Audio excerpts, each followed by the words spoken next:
Welcome to this episode of Food Bites. This one's kind of special. It's the last one before the Christmas break that we'll be doing. And I'm really happy that the person we're going to be talking with is Jackie Thompson.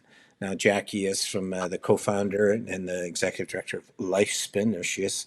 And I'm really thankful, Jackie, that you've come on board with us because you and I talked last year and the challenges were immense. And now we're talking this year, they're more immense for you, for us, for the community at large. It's just a really tough time. Now, I know you started kind of putting Lifespin together back in 1989, but I know that you just finished celebrating your 30th anniversary as an organization. So obviously you got incorporated a few years later. But can you tell me what those initial years were like? Were they tough to get incorporated or to try to get enough of a profile to keep going? What was that like for you? We didn't even question it. We just kept filling the forms out until we filled them out correctly. So we probably could have incorporated a little sooner, but Yeah. it was a real team effort. So it was just a group of us that we shared a phone and we just call forwarded each other the phones to have someone answering them because we were all working or going to university, looking after kids. So it was a collective that just worked together to reach out and help other people. Yeah. And then you did get incorporated. You had to get charitable status, I presume, all of that kind of stuff, like we've all done, correct? Yes, charitable status came in 95. So Yeah. we incorporated in 93 Yeah. and we had our first office before we were fully incorporated. So the church at First St. Andrews United, we used their manse and we shared it with other social justice advocates in Middlesex County. So we had two sisters, Bess, and Reverend Susan Eagle was there. And so we collectively shared like a big office space together. And when Oxfam took over the manse, we all just moved across the driveway because Big Sisters was moving. And Lifespin had at that point some funding to rent an office. So we brought the Bess with us and Susan Eagle, who later became a city councilor. And the Bess opened the Bethany Center. So it was a nice jumping off point for some other wonderful things to happen in the community that support similar folks, people with mental health challenges, people living in poverty. We Yeah. collectively work together to meet the needs that are there, like we do. You know, I remember back then because I mean the food bank started just a bit earlier. I'm now in my 38th year at the food bank, but I remember when you first got going there. I remember Susan Eagle very well, and just what a champion she was. But can I tell you what I've always appreciated the most about the Lifespin of those days? I think the food bank got going, and it was a big splash. A lot of things got going back then, and it was clear after the recession in the 80s the government was not going to come back to the degree that it should have or had been before. And so as a result, communities were having more and more to pick up the slack.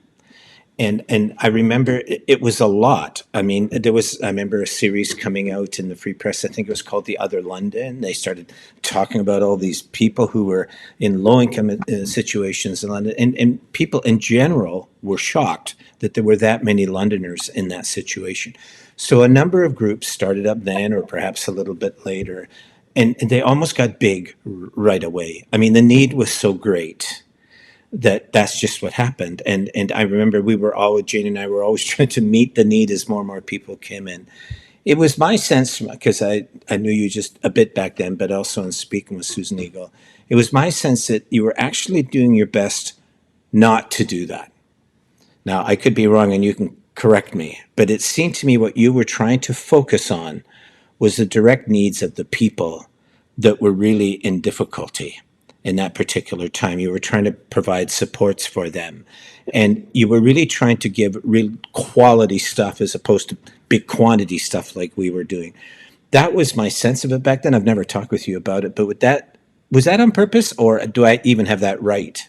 Well, you're very much on purpose because Lifespin was and is still the only organization in Yeah. London that I know of that is owned and operated by the people we serve. So 60% of our board has to be low income, and we set that up intentionally so that we would not just become one of those organizations that follow funding around that's available, but that we would find funding to meet the needs of the people we serve. Yeah. Yes, so it was very much on purpose, Glenn. London's got a lot of different organizations, and as far as I know, Lifespin remains the only organization that is owned and operated by the people that we serve. So, very intentionally, when we set up our bylaws, we incorporated that 60% of our board had to be Hmm. low income so that we remain in control of the people that we serve. So, the goal wasn't to get lots of funding and become big and flashy, it was to find funding that met the needs of the people that we serve and to continue to meet their needs. So what we do changes over time, but the core of it is always been and will be meeting the needs of low income families in the city of London, and not just meeting their needs, but trying to give them support and encouragement, empower them to do better, to move on from living in poverty. So children, for instance, like the registered education savings plans. We do a pregnancy fair every year with pregnant moms, and we try to get them signed up for some help at the Middlesex London Health Unit. We try to get them their cribs and car seats through the City of London. We do baby layouts. You guys helped get food and diapers for the Hampers one year, and giving them the information on how to sign their kids up for a registered education savings plan, because education knowledge does change the world. So we want those children to grow up and not be asked, will they go to university? But I put money aside for you, dear. Where are you going to go to school when you're done? So Hmm. it changes the direction of those children's lives right from the beginning when they're born. Yeah. It seems to me it's a bit like emergency room or ambulance and a hospital kind of association. And that, when people come to the food bank, we're not really trying to figure out the depth of their needs or whatever it is. We're just trying to get them food. Very generous Londoners have donated, and we're trying to get them the food and get them on their way without bringing any undue indignities or shame or anything like that with it. They're there to get food and be gone. You, on the other, it's that's kind of like somebody in emergency, trying to figure out something. But then they go on from there, and even though they have the food, the needs are still there. The need for rent, education, understanding, navigating the system of all the different things that are around, trying to get food on a more ongoing basis, trying to find some self sufficiency, understanding social programs. We don't do that. And a lot of groups don't do that, but you do. Living in poverty sometimes feels like it's a full-time job because Yeah, you're standing in a line somewhere just to get what you need to get through the next day. yeah. And it wastes so much time and people's energy to do better and to do more. If we could just give them the supports they need to change the direction, then sometimes it helps. And we see the change and we see people coming back. So the 30th anniversary was a time that people from years ago all came together and just talked about what a difference life's been made in the direction that their lives was taking. So it's like we're the compass pointing the direction, and we hold that out to them to just help them on their way. Yeah. I signed up for that. I was coming on that anniversary. I did an RSVP. I was going to come, but then one of the agencies that we know had a small fire and had to shut down. So we had to do this thing about shuffling food over to them on that particular day. I think it was a Saturday. So I'm sorry I didn't make it, but I did want to, because I remember when we talked last year, I always think of Lifespin as the little engine that could, not the big engine that maybe, maybe not, or whatever it is. Lifespin has just always been there. It's always been consistent. We know lots of people who've had help from Lifespin, and it's a thorough kind of help. It's not just, oh, we're helping you with one thing like food or shelter. There are all these other things about navigating low income situations that people really need help with. And you have done that for them. And I think that that's, in some ways, that's pretty rare. People tend to chase funding. We don't do that so much because the public has been generous with us. But I know overall that that's how the system works. People chase it, and sometimes in order to acquire funding, you try to say, "Oh, we've helped this many more people than before," or whatever. That's what you have to do in order to get the funds. It just seems to me that you folks have been always consistent, not so much going down that road, but just making sure that somebody's in need has everything they need across the board. And part of it is modeling what we do as an organization for the families we serve. So Lifespan had a really good strategic plan, and it set the direction where we were going. Hmm. And and we celebrated our 30 years with burning our mortgage. And Yeah. Hmm. Lifespin not only owns the property that we're located in, so we're not paying someone else's mortgage. We also house people in the building. We have community resources that are available, like the free store in the building. So it's a way of, if we're going to try to teach people to be self sufficient and self sustainable, then we have to model that as an organization. And now we've run out of our strategic plan, so we get to do another one for the next 30 years. And succession planning will be part of that because we want to make sure that this stays as a place for low income Londoners. And we've done a lot of community development work outside of just our own. Like, Lifespin helped to launch a systemic law clinic that serves the whole province. It's located in Toronto, but not a Really? lot of Londoners know that. Like, I we don't. incorporated and got funded through legal aid to have a Hmm. systemic law clinic because when we have 100 people come to us for the same issue, it isn't going to do us any good to serve the next 100 if we don't deal with what the issue is. So we always try to deal with things on a systemic level so that we create real change, because people don't need to keep getting thrown back into the same circle, like that wheel that we Yeah. throw them on, to just keep going spinning in circles and not get anywhere. We want to lay a path for them to get on with it and to move on. And people need the most basic things, and there's so many things that are there that they're just not accessing. So information is power. And if folks have a look at our website, you'll see all the London resources, anything that's available, we have it there. All of Lifespin's programs as well. And they change. Like, we used to do a green market basket where we delivered food directly from farmers to low income families right Hmm. after the province cut welfare from down to in 1995 by 21.6%. People did not have money to pay their rent because the government cut their rent check, but they also cut their food. So we just pooled our resources and went and talked to farmers and did that just for a period of time to help people get set up and move on from that. It's it's not the same as getting emergency food. It was they were purchasing food collectively, so it was a way to pool our resources to help each other. Yeah. And and we don't do that anymore, but we do have a partnership with On the Move Organics. And for instance, they just delivered 600 food boxes for our families at Yeah. Christmas. So I hear what you're saying about succession planning because we're doing that or have done that as well at the food bank, right? And it makes sense that organizations do that. However, these are times of great confusion. That's what I'm finding. And so we've been talking here about just the confusing aspects of navigating all of that system and programs and supports and other things that people who are marginalized or in low income situations are facing. But I am really seeing in recent years that the public as well is greatly confused. They can't understand where homelessness is coming from in the numbers that it is, for instance. They can't understand, the things about the rents. Why are they going sky high? Why are grocery prices so much? And it's hitting them now in the same way. But I guess what I'm saying is that if I was a person and I was giving to Lifespin and donating to it, there's a certain comfort I have that Jackie Thompson is there because these are real times of change. It's not easy, right, for anybody right now. And I sometimes wonder if your willingness to hang in there, or some others in the community as well, has not actually been a smart move in these difficult times rather than changing horses in midstream when you're in the middle of all of this confusion.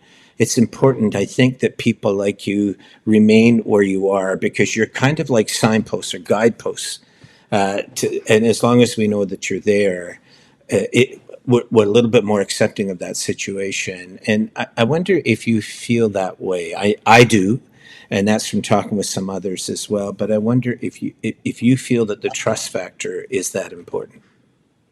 Well, it's absolutely critical, and I'm not going anywhere fast.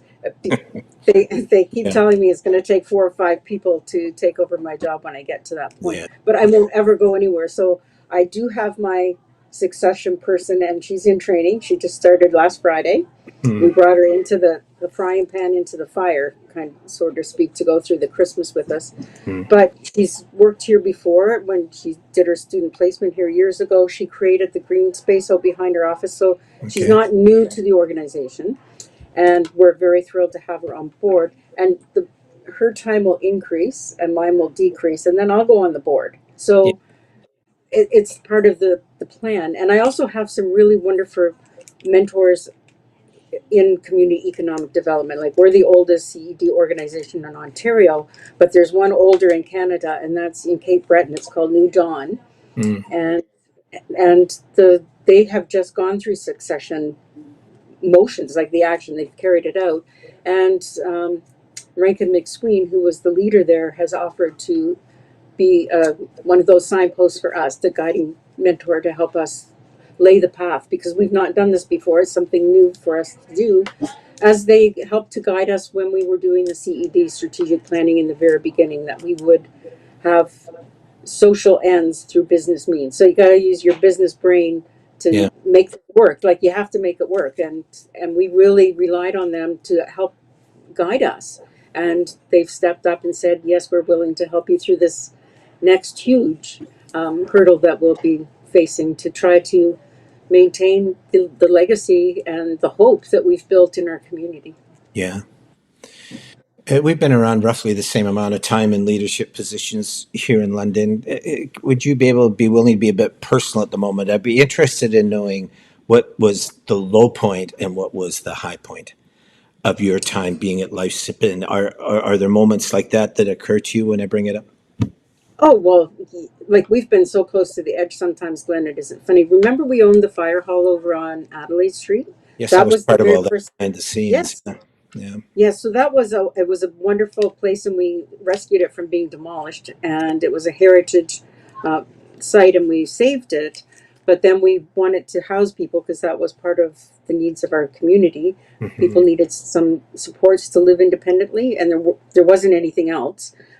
So we started this project over here, and it was very difficult carrying projects, two properties, with very limited funding. Yeah. So we actually have an account that's set aside, so it's a dissolution fund. If we ever got to that point again, that Mm. we would have the money set aside that we could dissolve the corporation. So it's in its own account, and is there if we ever face that again, because we did. We were one vote away from having to fold her down. Like, it was Well, just, we were on the edge, and many times we've worked for free. Like, there's many years that I didn't get paid anything to work full time plus, and that's fine. Like, it balances out in the yeah. long term, but there's been some really lean years, and it's the dedication to the work that we do that has helped us all carry on. Have you ever been discouraged to the point of considering stepping aside? No, no. Good. No, I was going down with the ship if it was going down. No, I would not step aside if there was, like, Yeah. bad. Like, I just, like, Yeah. I took another job so that I worked part time, so I could feed my kids and still keep doing the work at Lifespin. So no, I wouldn't leave the organization stranded ever. It wouldn't even cross my mind to do No, we wouldn't let you anyway. We need you there. that. So that's the tough part. What's the high point? Well, there's been so many. Like, it's the people, Glenn. Like, Mm. having the 30th anniversary. Like, we had folks there from the 90s that were there celebrating with Mm. us, and people that drove from North Bay just to come down for the day, that wanted to be here for that special occasion. Mm. And it truly is the people and clients that were here that we've helped, and they just came, and it's like, I would not be here if it wasn't for the fact that Lifespin stepped in and gave me a hand up when I really needed it. So all of those memories and all of that sharing, it was incredible. Like, Yeah. we know that we've made a difference, and people tell us, but it was a real time to come together and celebrate that Mm. around a fire. We had a campfire in the backyard, and Mm. we burned the mortgage, and we had a fire truck here, because you're not supposed to have fires in backyards like that. But we Mm. also had a ceremonial fire, so it was all good. Yeah, Um, that's good. it Uh, was pretty special. Yeah, I saw some of the pictures, including of the fire, so that was great. Um, I think part of the thing that I have found very frustrating, and you would have found it far more than I would because you work closer with people who are struggling in these circumstances. But, I think if people understood in Ontario that actually people who are on Ontario Works and are trying to find work, it's a highly kind of disciplined environment. There's certain things they have to do. They might make $720 a month as an individual, right, off of Ontario Works. And rent might be twice that high. So over the course of a decade, Ontario Works supplemental payments have not gone up. But No. everything else in the cost of living has. And I know when it comes to people who are on Ontario disability, about 60% of people that come to us as a food bank are on those two programs, disability or Ontario Works. Although they had a wee bit of a marginal increase a number of months ago, they're still at the same spot they were 10 years ago. And I presume just the average person listening to this would have to imagine, how would you do it? Like if your salary at your company was the same as it was 10 years ago, but everything, like it just can't be done. The problem is not really one of a lack of housing, although that's there, a lack of food, although that's there. The problem really is that people want to get out of these things, but they can't because it's a lack of income. Can you speak to that? Yeah, and London is very unique, or not, as the case may be. If you're on social assistance as a single person, there's no way that you can afford to live on your own. So you're going to be renting a room in a house. You're going to be going to the soup kitchens. You're going to be going to get your meals Yeah, elsewhere because you don't have money in your budget to do that. So that increases the visibility of low income people on the street because they're lined up at food banks and places like that. But that doesn't mean they're homeless. They're just sharing homes as their budgets afford. What you don't know and you don't see is families that are struggling in poverty. Um, we have like four families living together under one roof, and they're pooling their resources. The parents get the bedrooms, the kids share the living room as a sleeping quarters. London's AI system doesn't count families as homeless unless they're using one shelter that has very few beds. They don't get counted. So London isn't even aware of the struggles that are faced by low income families yeah, because we're not counting them.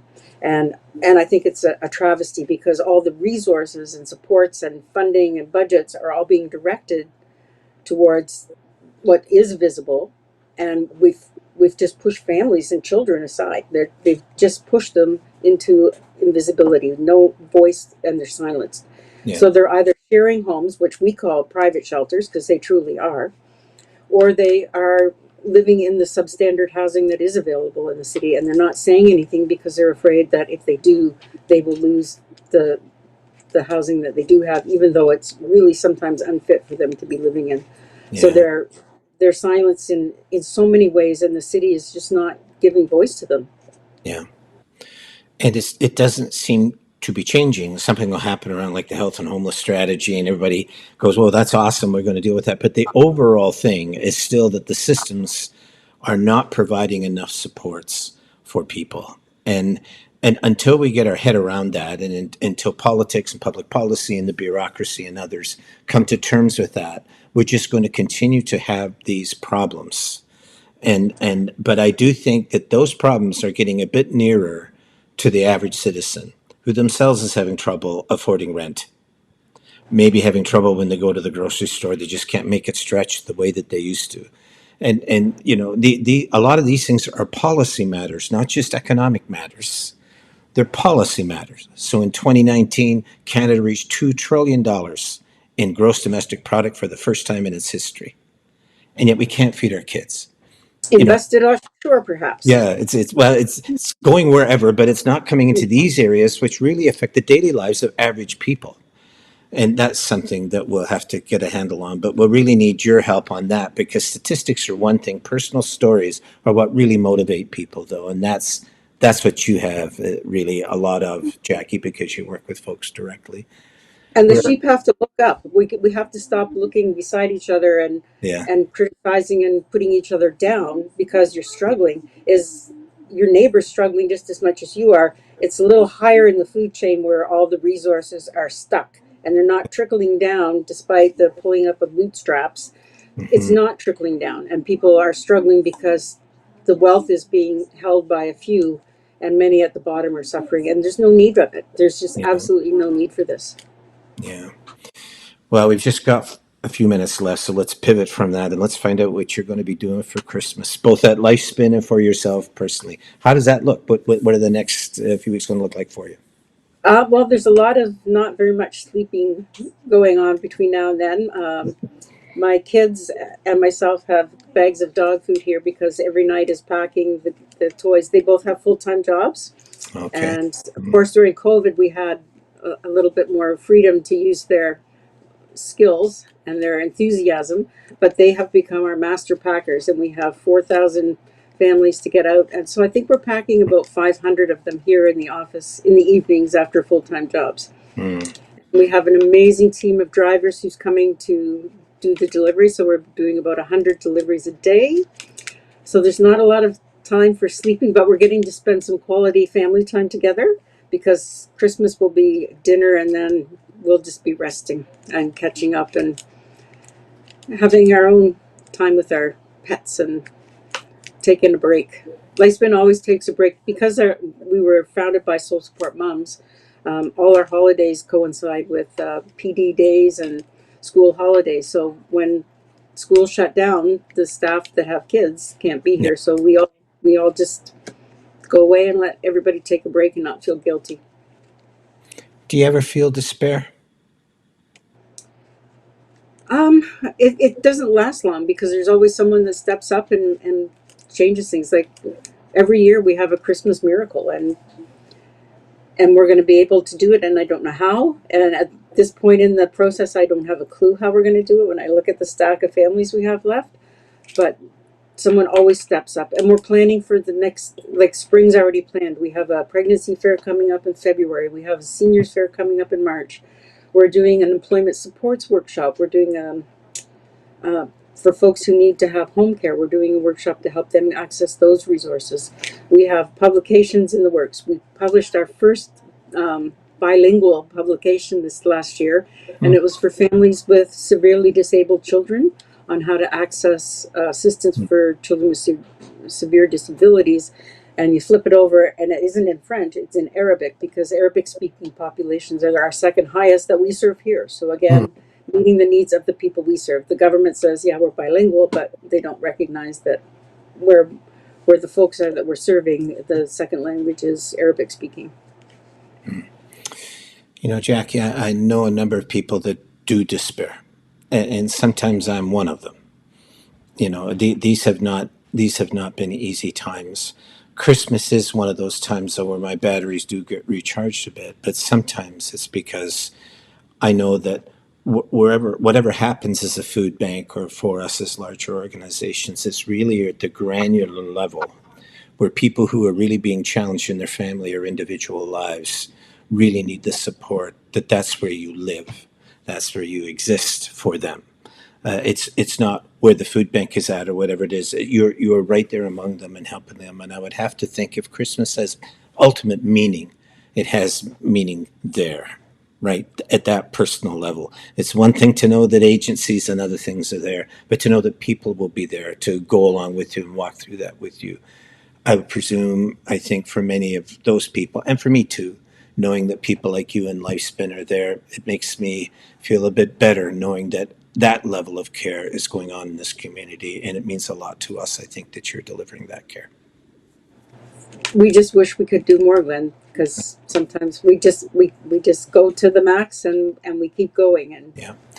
Jackie, from all of us at the food bank, merry, meaningful Christmas to you folks in holiday season at Lifespin.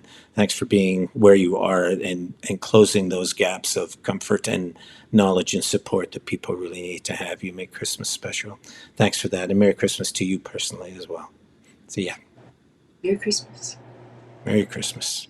Okay, Bye. bye bye.